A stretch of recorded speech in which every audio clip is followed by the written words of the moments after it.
Саламатсыздар ма? Атымтай Жомарттың оқырмандары. Менің атым Сүлейман Олжас. Мен Атымтай Жомарттың үздік оқушылардың бірі болып саналамын. Бүгін біз сіздермен бір қызық есепті шығаратын боламыз. НТ-да көп кездесетін есеп. Ол міне осы есеп 0,6 көбейтілген s жылдамдықпен қозғалған бөлшектің реактивтік массасының тыныштық массасына қатынасы. Варианттары берілді, варианттары ұқсастау. Енді бұның шығару жолын көрейік. Ең бірінші біз білу керек момент ол мынандай формула. Бұл реактивтік массасының формуласы болады. m-тен m0 бөлінген 1 минус v квадрат бөлінген s квадрат. Осының бәрі тура. Енді мынақа қарайтын болсақ, бізде m деген реактивтік массасы, m0 деген тыныштық массасы, v деген жылдамдық, s деген жарық жылдамдығы. Кейбір n-тің сұрақтарында жарық жылдамдығын мәнін сұрайды сіздерден. Ол жаттап алсақ, 3 көбейтілген 10-ның 8 дәрежесі метр секунд болады. Енді есепті шығаруды бастайық. Бізге берілгенде v-тен 0,6 s көбейту, s деген жарық жылдамдығы табу керек реактивтік массасының тыныштық массасына қатынасы. Берілді. Енді шешім көрсетемін.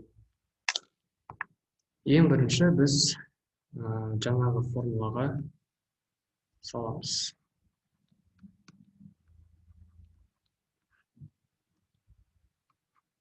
1 минус v-ның орнына 0,6 көбейту s саламыз. 10 квадратта астында s квадрат.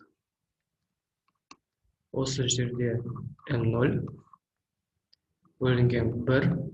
Мынаяқта бізде 0,36 болып шығады. Квадраттаған кезінде s квадрат болады. S квадрат пен s квадрат қысқартылады. Сонда 1 минус 0,136 турасы да қалады. Оның 1-ден 0,136-ны алған кезінде 0,164 шығады. 0,164 турасыдан біз білетіндей 0,8 болады. Енді бізге табу керек, ол m бөлінген m0. Бұны біз қалай табамыз? Бірінші аяқта мәнін жазайық.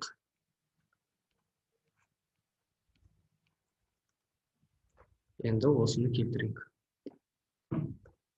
m бөлінген m0 болады бізде. Мынақты негізі 0,18 деген, ол 8 бөлінген 10 болады.